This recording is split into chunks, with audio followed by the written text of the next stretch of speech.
Estamos ya de regreso en el programa, como lo había anunciado, estoy con Edwin Heredia de la Asociación Vida y Familia. Vamos a hablar de un tema especial.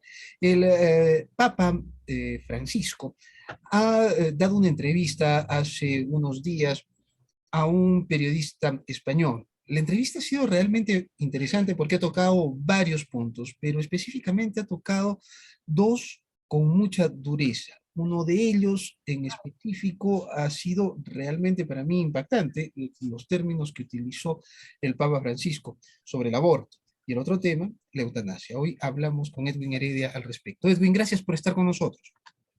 No, no tienes por qué, Enrique, con mucho gusto, como siempre. Edwin, el Papa ha calificado a los médicos que practican los abortos como sicario. ¿No son palabras realmente fuertes? No es la primera vez que los llama así, ¿no? Bueno, también hay médicos, mejor dicho, también hay personas que no son médicos y hacen este tipo de intervenciones, ¿verdad? Hacen abortos. Entonces, no es un agravio solo a los médicos, pero es verdad, es decir, son palabras duras, pero insisto, no es la primera vez que lo dice. Ya se ha referido al tema del sicariato, ¿no? En concreto, ¿no? Cuando se practica el aborto, como si efectivamente se fuera a contratar a una persona para que aniquile a otra, ¿no? Aniquile a la persona que deseamos cegarle la vida. Pues esa comparación sí la ha hecho el Santo Padre hace 2 días en la entrevista que concedió a un medio español. Y dime, tú has querido hacer una diferencia. Personas, es cierto, hay aborteros que son médicos y hay aborteros, estoy hablando de la realidad peruana, que son personas cualquiera que simplemente practican el aborto de las peores maneras. Eh, ¿Tú crees que está bien utilizar el término de sicario también con los médicos, aquellos que se ven forzados, por ejemplo, a través de legislaciones en países donde el aborto ya es legal? Sí, bueno, vamos a ver. Existe la objeción de conciencia, Enrique, por la cual un médico se puede negar a realizar un aborto aunque éste sea legalmente permitido. Es decir, podría darse el caso, no conozco en este momento, de un país, quizá China, quizá la India, no lo sé, en que los médicos sean forzados, es decir, que no haya objeción de conciencia y contra su voluntad tengan que realizar esta operación. Por supuesto, estas personas no merecerían el título de sicarios. Sin embargo, un médico, por más títulos, por más prestigio que tenga, bueno, no deja de ser una persona que, aunque no cobrase, ¿no? Aunque lo hiciera gratis, ¿no? Pero no deja de ser una persona que está siendo encargada para realizar un, un aborto, que no es otra cosa que la supresión de una vida humana, ¿no? Es decir, yo diría más, de una persona humana. Lo que pasa es que hay gente que dice que hay vida humana, pero no hay persona hasta X semana del embarazo. Bueno, esas son disquisiciones más bien de carácter filosófico, no biológico. Bien, entonces, yo sí pienso que el término sicario está, bueno, puede ser un poco duro, sin embargo, me parece que está justificado. Eh, la postura del Papa, que es evidentemente la postura de la Iglesia Católica, con más de 1000 fieles en todo el mundo, Mil ha millones. logrado 1000 millones en todo el mundo, eh, ha logrado realmente detener las legalizaciones del aborto en los países del mundo. No, no, yo creo que no. Con mucha pena lo digo, pero creo que no. Es decir, el aborto sigue su ruta ¿no? Sigue el camino que le han trazado, ¿no? Las grandes potencias, los organismos mundiales. Evidentemente hay pelea, es decir, en la ONU hace tiempo que quieren declarar al aborto como un derecho humano. Hasta ahora no pueden, ¿no? Ciertamente la voz de la Iglesia también se deja sentir en ese foro, en las Naciones Unidas, pero yo diría que no es determinante. Yo diría que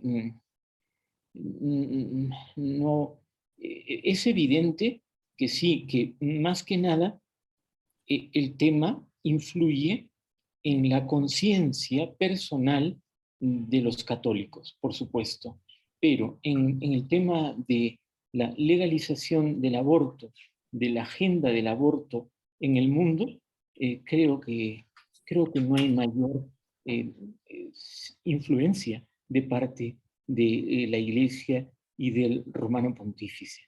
Si digamos que las invocaciones del Papa, como el líder religioso de más de 1.000 millones de fieles católicos, ni las acciones diplomáticas encabezadas por el Estado Vaticano, cuya diplomacia además es bastante reconocida, me refiero a la profesionalidad de sus agentes diplomáticos, no han logrado revertir el asunto. La Iglesia católica, me refiero, como organización, y las organizaciones que sin pertenecer directamente a ella profesan la religión católica, han logrado establecer algunos otros mecanismos para convencer a personas que pueden abortar legalmente de que ese no es el camino.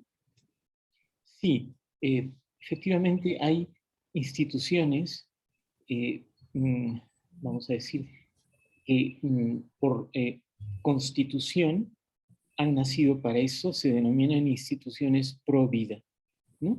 Y entonces estas instituciones, la mayor parte tienen una inspiración católica, ¿no? Cristiana católica. Estas instituciones eh, no tienen un mayor presupuesto económico como si las tienen las transnacionales del aborto, ¿no? Las organizaciones que difunden y promueven, difunden y además pues se encargan en muchos países de poner clínicas abortistas. Bien, entonces esas organizaciones pro vida sí que influyen, bueno, por un lado, eh, los católicos sabemos que eh, rezar, aunque no es un arma humana, pero sí sobrenaturalmente tiene poder, ¿no? Por lo tanto, la oración de mucha gente que está afiliada y que coopera con estas organizaciones, puede mucho. Y también la difusión de, de, de ideas, la difusión de la cultura, la difusión de arte, de videos, de etcétera, ¿no? Por supuesto. Y también, y también ¿no? La pelea que se hace, por ejemplo, ¿no? En, en algunos lugares, sí, para, por parte de estas organizaciones, ¿no? Para para llevar, para que en las legislaciones de un estado, por ejemplo, en Estados Unidos, o de un país, o lo que sea, pues sí, haya mayores restricciones para el aborto. En este momento, el estado de Texas, en Estados Unidos, es un ejemplo de lo que estoy diciendo. El Claro, y existen Parlamento ahora muchas críticas hacia el gobierno de Texas, precisamente por de, estar poniendo restricciones a lo que ellos ya consideran un derecho ganado por las mujeres. claro, y Biden, ¿no? Está entrando un poquito en pánico y no sabe qué hacer porque la Corte Suprema le está dando la razón al gobierno de Texas, ¿no? Le está dando la razón y Biden no sabe qué hacer, ¿no? Porque Biden, el católico Biden, ¿no? Es un abortista de primera, es decir, de primer nivel, un impulsor del aborto. Y entonces, bueno, ahí tenemos un caso, ¿no? Como particularmente en este Estado americano, se están haciendo las cosas, por supuesto, con ayuda de movimientos pro vida, etcétera, de personas pro vida que también están en la Corte Suprema de Estados Unidos y que están cambiando un poquito las cosas, bien, en lo que pueden, lógicamente, pero gracias a eso sí existen como frenos, como salvaguardas para que efectivamente el aborto no arrase las legislaciones. Es decir, son muros de contención, diques que todavía no son muy fuertes, pero que existen, de la mano de personas y organizaciones pro vida que están diseminadas en el mundo entero. La asociación en la que yo trabajo, la Asociación Vida y Familia, nació hace 27 años como una organización pro vida y pro familia.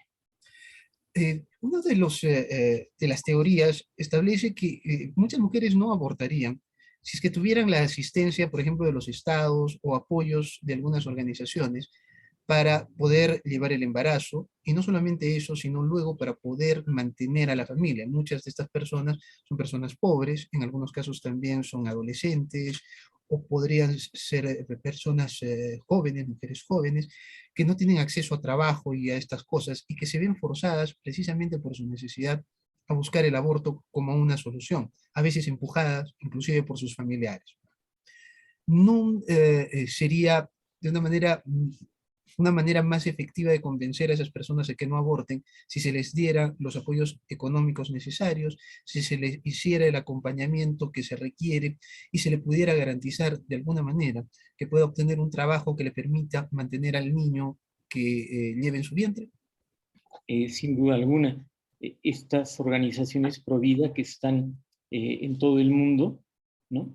También, en la medida de sus posibilidades económicas, también realizan este tipo de ayudas.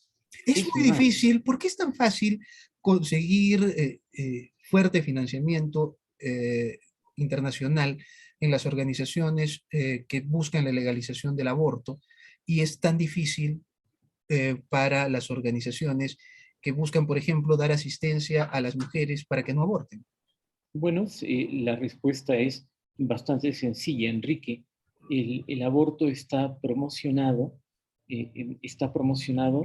por los grandes organismos internacionales, eh, los grandes multimillonarios, las organizaciones que propiamente manejan los hilos del poder y de la economía en el mundo, ¿no? Medios de comunicación también, por supuesto. Entonces, ellos que tienen el dinero y que tienen estas ideas, por supuesto que la imponen.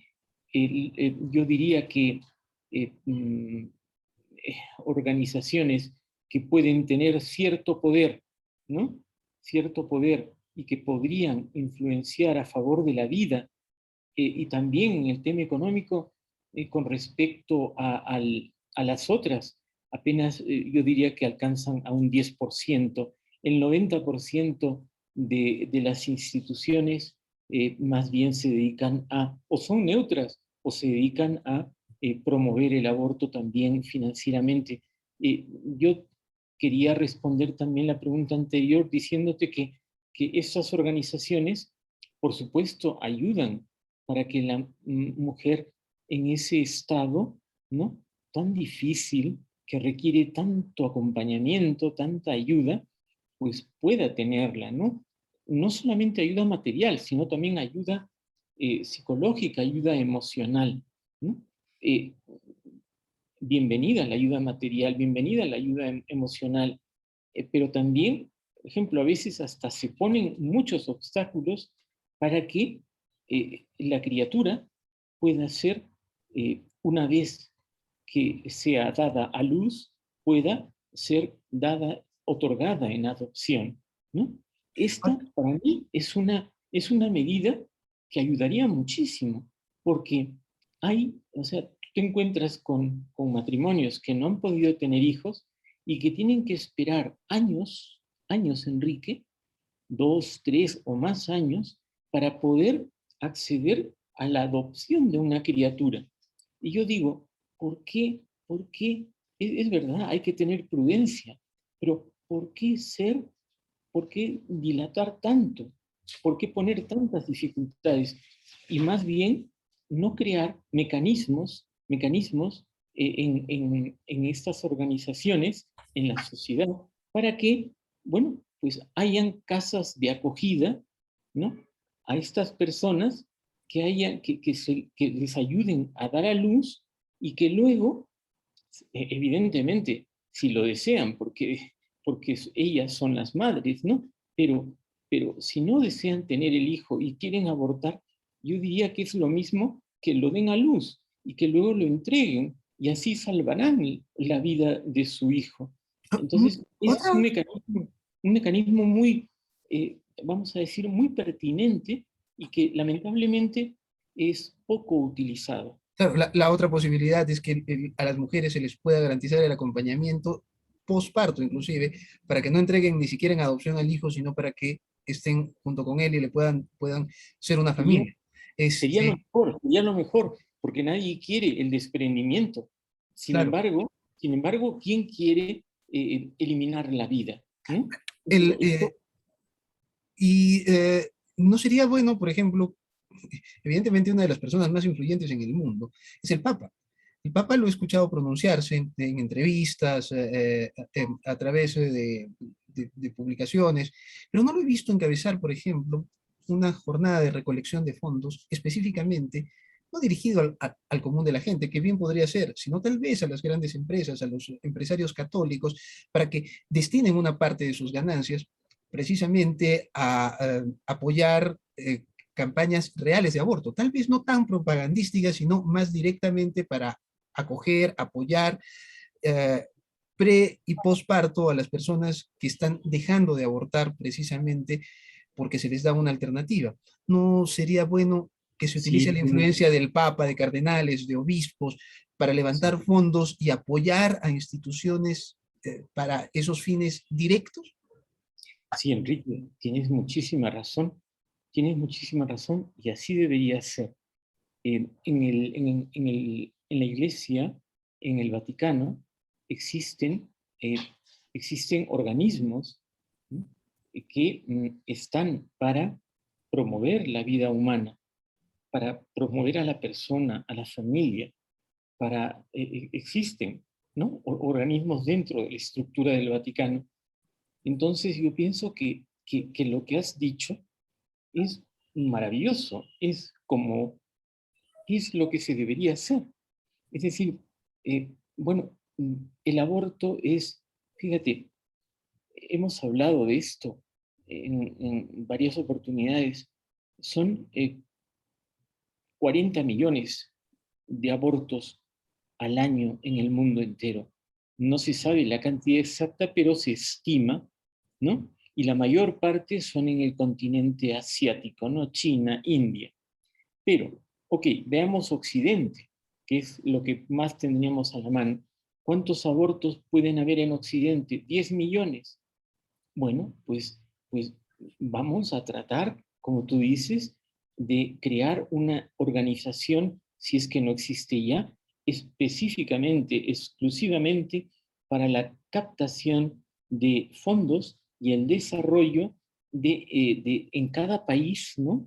Diríamos, así como existe una Cáritas Uh -huh. diocesana, por ejemplo, ¿no? Podría haber también una organización en cada diócesis, ¿no? Que específicamente, ¿no? Tenga eh, casas, por ejemplo, de acogida, ¿no? De Uh -huh. acogida para personas eh, que estén en esta situación. Estas son las personas vulnerables. Hoy día he escuchado que la ministra de la Mujer está aquí en Arequipa. Ministerio de la Mujer y Poblaciones Vulnerables. Dime si no existe una persona más vulnerable que el estado, ¿no? De una mujer embarazada y que no sabe qué hacer, porque no tiene quien le ampare.